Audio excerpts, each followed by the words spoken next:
wabarakatuh. Yang saya hormati Bapak dosen Dr. Muhammad Yusuf MPD, dan yang saya sayangi teman-teman sekalian.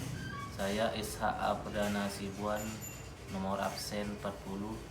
Di sini saya akan menjelaskan materi makalah saya yang berjudul Mengenal Bentuk Alternatif Pendidikan Anak Prasekolah. Maka untuk itu saya akan menjelaskannya mulai dari bagian pertama, yaitu bagian A, latar belakang masalah. Setiap anak memiliki karakter yang berbeda berdasarkan umurnya. Anak yang berusia 1-3 tahun atau balita merupakan konsumen pasif.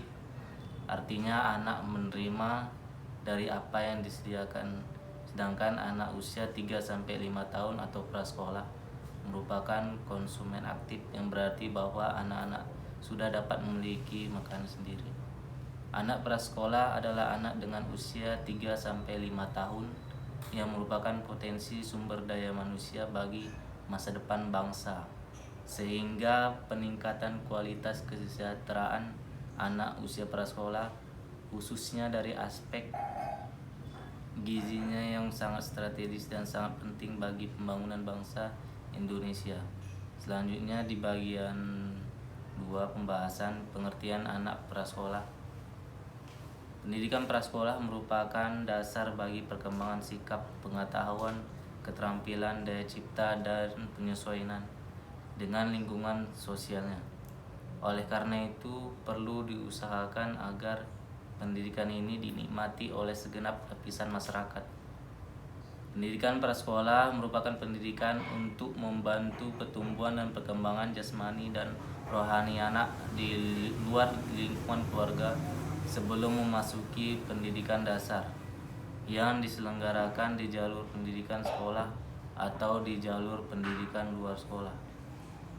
Pendidikan anak usia dini merupakan jenjang pendidikan sebelum jenjang pendidikan dasar, yang merupakan suatu upaya pembinaan yang ditunjukkan bagi anak sejak lahir sampai dengan usia 6 tahun, yang dilakukan melalui pemberian rangsangan pendidikan untuk membantu pertumbuhan dan perkembangan jasmani dan rohani anak agar memiliki kesiapan dalam memasuki pendidikan lebih lanjut yang diselenggarakan pada jalur formal, non-formal, dan informal.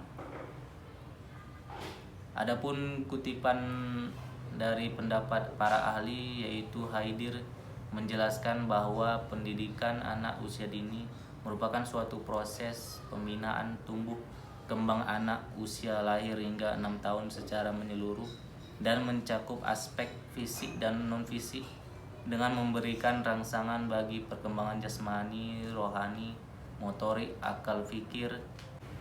Adapun menurut pendapat para ahli, yaitu Haidir menjelaskan bahwa pendidikan anak usia dini merupakan suatu proses pembinaan tumbuh kembang anak usia lahir hingga 6 tahun secara menyeluruh dan mencakup aspek fisik dan non-fisik, dengan memberikan rangsangan bagi perkembangan jasmani, rohani, motorik, akal fikir, emosional, dan sosial yang tepat agar anak dapat tumbuh dan berkembang secara optimal.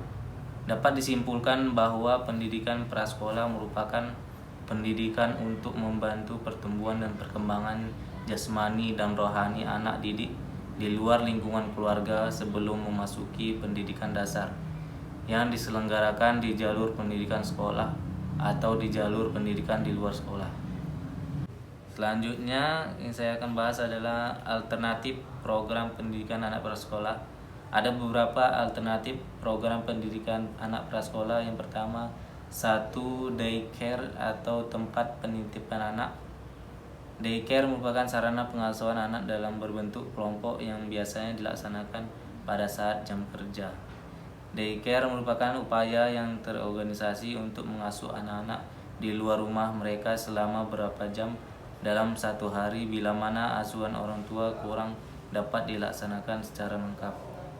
Yang kedua, pusat pengembangan anak yang terintegrasi. Pusat ini biasanya memberikan berbagai pelayanan yang dibutuhkan anak dengan cara mengkomunikasikan sarana pendidikan prasekolah dengan pemberian gizi, kesehatan, dengan sarana-sarana lain dalam pusat tersebut. Yang ketiga, pusat kesehatan atau gizi. Pelayanan ini merupakan kesehatan ibu yang mengandung atau kesehatan janin, yang berarti perkembangan anak sejak ada di dalam kandungan. Selanjutnya, pendidikan ibu dengan anak prasekolah. Para ibu adalah subjek utama dalam pengasuhan anak. Dalam hal ini, ibu yang memiliki anak balita mendapatkan penyuluhan sehingga pengetahuan dan keterampilan ibu dalam mengasuh anak akan meningkat. Yang kelima, program melalui media massa. Sarana media massa sebagai bentuk alternatif bagi para peserta program pendidikan bagi para orang tua mengenai pendidikan anak balita. Yang keenam, program dari anak untuk anak. Hampir di seluruh dunia, anak yang lebih muda diasuh oleh kakak mereka di samping orang tua mereka sendiri. Pengasuhan yang dilakukan oleh kakak biasanya terjadi secara spontan. Yang ketujuh, Head Start di Amerika dimulai tahun 1965 yang dibuka selama 8 minggu dalam musim panas untuk anak yang berasal dari keluarga kondisi sosial ekonomi dan pendidikannya yang kurang mampu. Yang kedelapan, Kindergarten atau taman kanak-kanak. Kindergarten atau taman kanak-kanak adalah sebuah karya dari Froebel dari Jerman.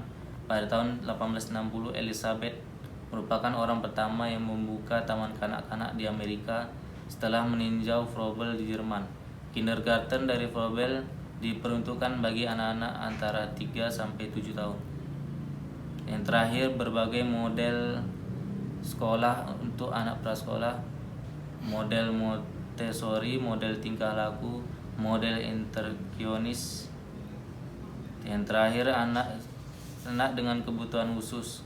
Baik pendidik maupun masyarakat menyadari bahwa masyarakat ada anak yang memiliki kebutuhan khusus yang berbeda jika dibandingkan dengan anak kebanyakan, yaitu mungkin anak tersebut cacat, berbakat, atau memiliki kemampuan yang lebih. Bentuk sarana pendidikan yang memberikan kesempatan baik anak normal dengan anak cacat atau khusus belajar bersama dalam sekolah tersebut dinamakan mainstreaming. Terima kasih atas penjelasan ini. Saya ucapkan terima kasih. Demikian, Assalamualaikum warahmatullahi wabarakatuh.